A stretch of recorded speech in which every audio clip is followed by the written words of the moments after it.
Spoilers in 3, 2, 1. In episode 4 of series 2 of Arcane, there's a meetup of the Zornites or the Undergrounders. It's not entirely it's not entirely clear what exactly they're supposed to be at this point. The series hasn't really done a good job of that. Anyway, there is a meeting of the underground people, and the enforcers turn up to break up the meeting. This event allows for a lot of things to happen. Most significantly, the reuniting of Jinx, Vi, and Vanda. Yes, Vanda, who's come back from the dead as a big daddy furry. But anyway, this meeting and the breaking up of it allows for these events to happen. Amongst other events, by the way. So it's kind of imperative that this event is done right, that it's all set up right. And it's not, on a couple of levels, at least. The first, which is quite big for me, is if they had just turned up, if the enforcers had just turned up and been like, yeah, we're here to break this all up and you're under arrest, that would have been fine. But for some reason, the show decided to throw in a scene earlier. Well, actually, the scene itself works, sort of. Get to that in a minute. There's a checkpoint. The enforcers are going through people, and then, oh no, look, Jinx has turned up. Oh god, she's back. That then leads to people going, is Jinx back? Or are we fighting back again? What's going on? Which then leads to the meeting, which then leads to the breaking up of the meeting, which then leads to all the other events happen, including Jinx, Vi, Vanda meeting up. So the return of Jinx at the checkpoint, fine. Because it's not specifically Jinx, it's somebody else pretending to be Jinx. But at the checkpoint, somebody is arrested. They specifically show somebody being arrested. And this is where the problems start. For some reason, if they hadn't had this arrest, the meeting thing would have been fine. But they showed this arrest. And they showed the person who's been arrested being interrogated and whispering something to someone who then leads the enforcers at the breakup of the meeting, which, as far as I can tell, means the show thinks the person being interrogated told the enforcers about the meeting, which wasn't set up until after the person was arrested. Let me just go through it. The person is arrested at the checkpoint, fake Jinx turns up, everybody starts talking about Jinx coming back, a meeting is set up, the meeting happens, the enforcers turn up to break up the meeting, and the show shows us that the person who is arrested tells the enforcers about the meeting. How can the person who's arrested tell the enforcers about a meeting that wasn't set up until after they were arrested? What the hell? Why even put that in there? Like I said, if the arrest wasn't there, it would have been fine. I honestly do not know why they put that in there. Personally, it shows either they had an idea and didn't execute it properly, or this was an idea that was put in, then other things came about, and this idea was left over and then wasn't properly removed, and they didn't think about it. And either which way, it shows sloppy, incoherent writing, which is not great. And if it was the only example, I might have just gone, okay, fine, I'll just pretend that didn't happen. But if you've watched season 1, series 1, whichever wording you like to pick, if you watched the first installment of Arcane, and then you're watching the second going, why is everybody loving Jinx? Then you're on the same level as me. I considered episodes 1 through 3 to be really fast. Like, so many events happen, and I don't know why it was like bang, bang, bang, bang. I watched episodes 1, 2, and 3 together and thought, did I just watch all of them together and like didn't give them each episode enough time to sink in? No. I then watched each episode individually, one a day, and they still felt very fast. Like there was events happening, like bang, bang, bang, bang. Perfect example being when Victor is saved by Jace, puts him in the blob. Well, puts the blob on Victor, and then Victor ends up in the blob. When Victor comes out of the blob, that should be a significant event.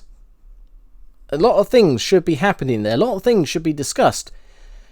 And it's over so fast. This is going off memory, but from what I remember, he comes out, he says, what's happened to me?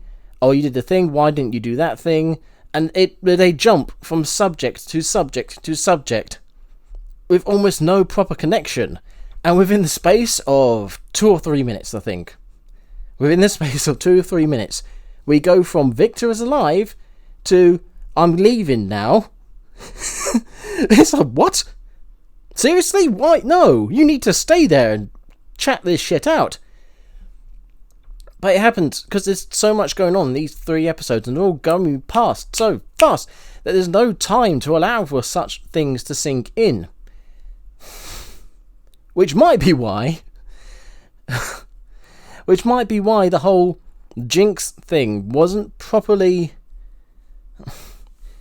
Episode 3 ends with Jinx being a wanted woman to the point where people are willing to hunt her down and then give her to the authorities in an attempt to calm everything down. Literally, the authorities are just, we want Jinx. Give us Jinx.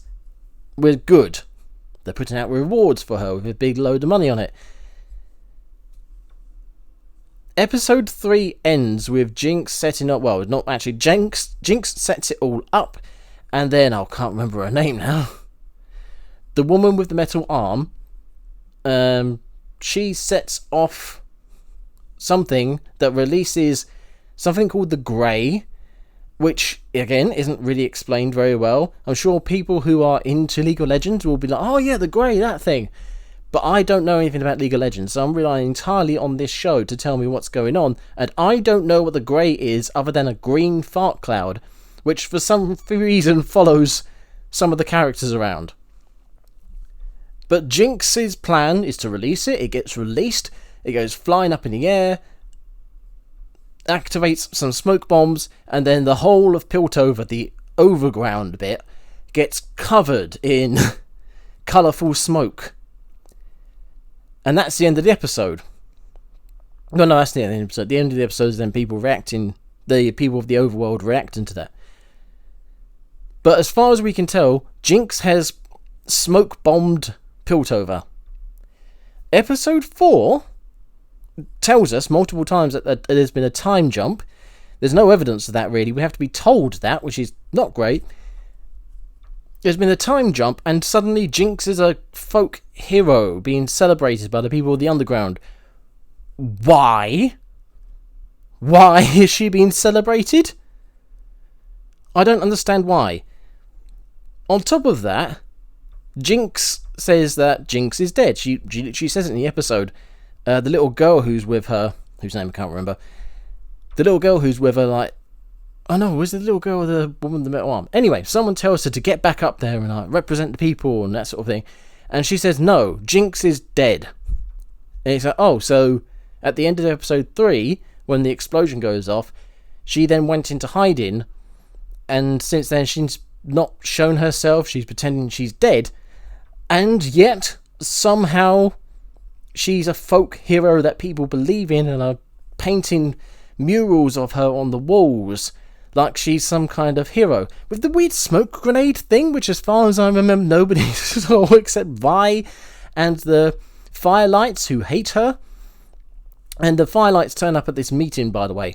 Why are the Firelights turning up a meeting about, like, getting Jinx back. Why? They should be there to bomb the flipping thing. Anyway, somehow Jinx has become a folk hero, which is why when she quote-unquote returns at this checkpoint, people are like, oh, Jinx is back, hooray! Which is another problem with the setup of this meeting and the events happening thereafter. Why does anybody think she's a hero? Why? And again, this happens a lot in media. You'll have an event, and the event works as it does, sort of. But there will be things about it that are like, oh, that's not great. And you think to yourself, oh, if they changed this and changed that, this would work better. In this particular case, if they took away the person getting arrested, or took away the person getting interrogated for information about an event that they didn't know about, take that away, great, that's sorted. Change the event from hooray, Jinx is back, to oh my god, Jinx is back. Because of course people are going to be upset about the fact that Jinx is back, because they hate her. They were willing to sell her out. Why would they be happy about her coming back? Why is she a folk hero? When did she become a folk hero? What's caused it? If anything, her actions are just causing more and more problems for the underground, for Zorn. Like, literally everything she does. She blew up the leaders of Piltover, and then they went into full, like, war mode. She then gassed Piltover, and they took over the underground, like put enforcers everywhere. And again, that could have worked better. That could have been a better reason for there being a load of enforcers turning up. Enforcers everywhere, they see the meeting happening, they report it, and then all the enforcers turn up to arrest people because they shouldn't be having this meeting. That is much, much better. See? See? Everybody turns up at the meeting because they think Jinx has come back, going, oh my god, why is Jinx back? What are we going to do? Is she going to cause more problems? The enforcers see this meeting where people were talking about Jinx, they report it, more enforcers turn up, big fight, people get arrested, we go from there. Great, that's that whole thing sorted. Unfortunately, that's not what happened. What actually happened, and now we have a load of problems of setup and payoff. Like I said, an interrogation where somebody tells information they should not have had, and people are at this meeting for reasons that they should not be there for. It's bloody hell. Series 1 was good, was really good, and suddenly we've got this, and that also annoys me. Jinx and Vi making up? No. No. Based on what this Series 2 has told us already, Vi should absolutely 100% not make up with Jinx. The fact, actually think about it, why is Vi not aware that Jinx is some kind of folk hero? She sees a picture, a mural of her later in the episode, and she's surprised? But what? You've been there the whole time. Why don't you know about this? Why are you surprised by this? Oh, it's just... Anyway, that bit is annoying. What they do with Vi and Jinx is horrible. It flew past me the first time I watched it because I was trying to just keep everything like drawing the dots together. But I rewatched it, and bloody hell, the bit where Jinx and Vi chat in the mines and then they have their little fight. Oh my god, that's horrible. That was horrible. The fact that Jinx is... at one point Vi says to Jinx, our mum and dad wouldn't want to see their daughter turn into a psychopath. And Jinx says to Vi, which one? And I was just like, what? Are you kidding me? What? And it's the way that the show, like the way she's portrayed, like she's been portrayed as a folk hero. She's been portrayed as somebody who's now turning good somehow. So when she says that, you're meant to think that even the way she's portrayed and the way she says it, it's almost like you're supposed to agree with her. Like, oh yeah, like, Yeah, Vi is calling Jinx a psycho, but maybe Vi is the psycho. What? No. No, absolutely not. Then it gets worse, because then they have a fight, and I'm really confused as to what exactly is happening, because Vi hates Jinx. So, when Jinx and Vi start fighting, it's like they're play fighting. It's really weird. And then Vi hits the child in this play fight. Like, hard enough to bloody her nose. And you're like, are you play fighting or are you not play fighting? Are you being serious or are you not being serious? What is going on? And when Vi bloodies the nose of a child in a very similar way to the way she bloodied the nose of Powder, there should be an extreme reaction from Vi. The person who has the reaction is Jinx. And again, it doesn't seem to be like in... There's no acknowledgement of what happened to her. Jinx reacts to the child being hit, and there's no acknowledgement of what happened to Jinx as Powder when Vi hit her. She just reacts to the fact that this child has been hit and treats her like that. Vi should absolutely have some kind of episode, psychological breakdown, something, anything other than what actually happened, where she just stood there staring. She might have looked a bit shocked. It was like this should be a huge event for both of them, and nothing really happens. All it does is set up them meeting Vander. Big Daddy Furry. Oh, again, it's like people had ideas for this show, and they got mixed in and messed up and not properly put together, sorted out. The writing for this show has gone downhill dramatically. But that's not even...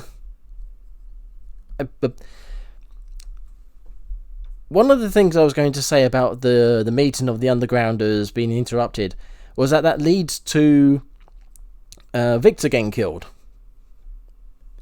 But then I thought about it, and no, Victor doesn't get killed by anyone to do with the meeting. A lot of other stuff happens because of the meeting being broken up. But Victor getting killed is a completely separate thing. Because that's where he gets killed, because Jace comes back from wherever the hell he went, and then he goes on like a vengeance tour against Victor, ends up at Victor's place, gets led to Victor, and then he shoots Victor. That is an entirely separate thing that happens completely separately from considering all the other events that are going on at the time. That happening is a bit iffy, but I accept it. Except for why it happens in the first place. This is... So, in episode 3... In episode 3, it's revealed that there's like a giant reactor, Hex... Oh god, what's it called? Hex core. Hex core? Hex tech. Hex! There's a Hex reactor at the bottom of the big tower. They think, somebody says it's 200 feet down, underground. And they said, oh yeah, we'll put it down here in case something went wrong, then it's underground, safe, away from everybody else. Which is, I don't think that works. But, sure. They put this reactor underground to protect it from, like, destroying anything above ground. When they arrive at it, this should be a really significant place. Like, this is essentially a nuclear power plant that they've got down here. This thing should be monitored by everyone. Like, there should be security on this thing. There should be scientists on this thing. There should be all sorts of people making sure this thing is not fucked with. And there's no one there. No one. Now, this is an integral part of the big machine that he says this is like a focal point.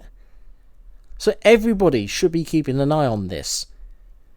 But no one's there. To the point, and this is a really weird bit. I find this very weird. Jace opens the door to this reactor core thing with his hammer. He activates his hammer, holds it up to the door. Something happens, and then the door opens. So is that the key to this door is in your hammer? So you the only one who can open it? How do people go in there and check it? How do people go in there and maintain it? And then it's like, well, obviously nobody does. This is entirely cut off from everything, which is insane. Oh my god! Like I said, there should be loads of people down here looking after it,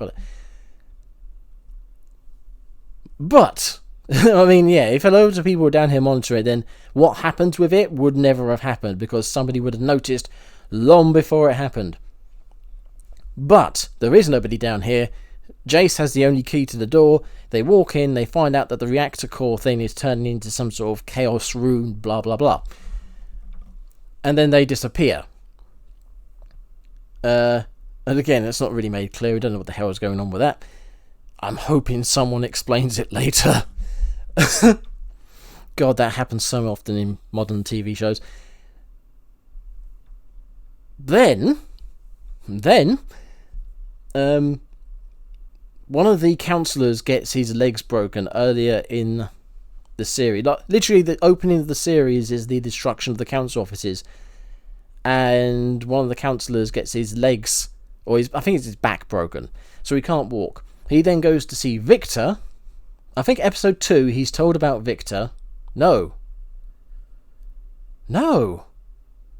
Episode 4, he's told about Victor. So episode 3 is when Jace disappears into the Chaos Rune, along with Heimerdinger and... I can't remember the other guy's name. Time stopper person. Anyway. They disappear on episode 3. Episode 4, which is after the time jump, that's when this counsellor with the broken back is told about Victor. Episode 5, that counsellor is now walking around because he's gone to see Victor and Victor has fixed him. So it's like, wow, when did that happen? But apparently that's not a significant enough event. Anyway, this counsellor is in the reactor core collecting stuff from the reactor core. And then him being there somehow activates the reactor core and Jace reappears. How did the counsellor get into the reactor core when the only key to it is Jace's hammer? What? And this is the thing. This is where, with the whole underground meeting thing, they introduce elements and details which actively hurt the scene. I.e., they introduce the person who's interrogated, that then tells them about the meeting when they possibly couldn't have told them about the meeting. With the Jace reappearing thing and then meeting the counsellor who can now walk, we're missing the detail of how the hell did the counsellor A, know about this, and B, how did he get in? We're missing those details. Potentially, you could say, well, Victor knows about it because special hex power things, and he can open the door because hex power things. You could have easily had shown the counsellor walking up to it, and then there's like the flashing images that they do all the time in this show, just like flash, flash, flash of Victor saying stuff, and then maybe the counsellor holds his hand up and there's like the sparky thing and the door opens. You go, boom, there you go, done. But they don't do that. So now it's an issue. How did the counsellor know about it? How did Victor know about it? How did they open the door? Because of those two things, Jace returns and decides to go on a vengeance quest against Victor. If the counsellor hadn't done that, Jace wouldn't have done that. And that's a pretty big event in my mind, considering the amount of people who probably... I can't tell if they died or they just got really badly hurt. It's not really made clear exactly what happens to them. But because of Victor dying, a lot of people suffered. Which then, yeah, that's going to cause a lot of problems in episodes 7, 8, 9. Potentially. I don't know, maybe that will just get swept under the rug. Who knows? But yeah. Episodes 1, 2, and 3 go past really fast and cause a lot of problems because of it. Clearly the writing suffers because of it. Cause and effect and all that. Then episodes 4, 5 and 6 are then badly affected by that writing issue. It seeps into the rest of the series. To the point where you've got events that are happening that shouldn't happen based on the information we're given, and other events happen that shouldn't have happened based on events or information that we don't have.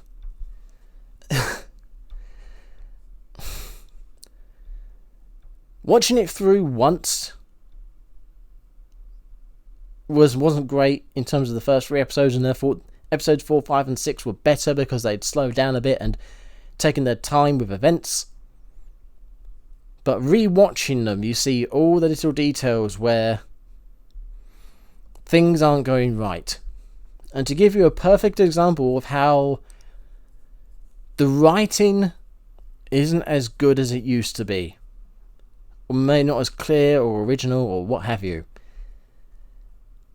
There's a scene with the Nox woman and Caitlin?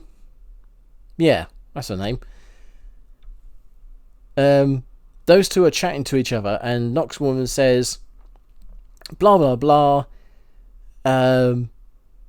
something, it's like a double-edged blade, double-edged knife, something or other. She says something and then says, oh, that's like a double-edged knife. Seconds later, Caitlin reuses that phrase back at Noxwoman. You're like, okay, is that meant to be showing that she's like a bit on the ball? She's sharp-witted? Maybe, possibly, I don't know. Then, in the next episode, next episode, because that was episode 4. Episode 5, you then have Vi asking Jinx why Jinx involved Vi in the search for Vander. And then one of the reasons, I think it's the reason that Jinx ends with is, and he's your dad too. I wanted to involve you because he's your dad too. Rest of the episode happens, the fight with Vander happens, and then you get the scene where Vi is hugging Big Daddy Furry, and Vi says to Jinx, well, come on then, he's your dad too. So we've got repeated techniques going on, which isn't a great sign when they're completely unconnected. If there was some kind of connection going on, then now would actually be a good sign. A sign of good writing, because of the connections and whatnot. But these events are completely unrelated. These characters are completely unrelated. I mean, they used to be related at one point, but then there's been this time gap. So theoretically, they're not as connected as they once used to be. At least, not connected enough that they are acting in similar ways. Definitely not Vi and Caitlin. Definitely not to the point where they're reusing phrases. Or phrase techniques, I suppose.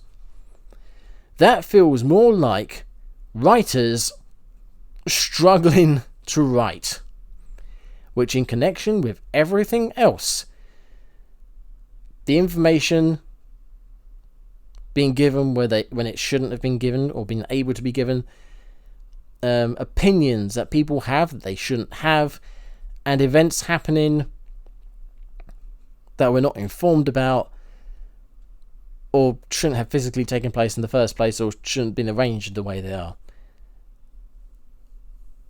all of it stinks of rushed writing. And I'm really worried that Arcane Series 2 is going to go very badly. I imagine it's going to be somewhat like Game of Thrones, in that the writers were told what the endings were, what the goals were, where the characters were supposed to end up. And when they got to the last series, they went, oh shit, we haven't set anybody up to get here. Let's just U-turn people and completely change certain characters and alter the world and reality and everything else to get these people into these places. Given League of Legends is already a set-up thing, I get the impression something like that is happening. That the writers know where the characters are supposed to be by the end of it, and they are now forcing them into position.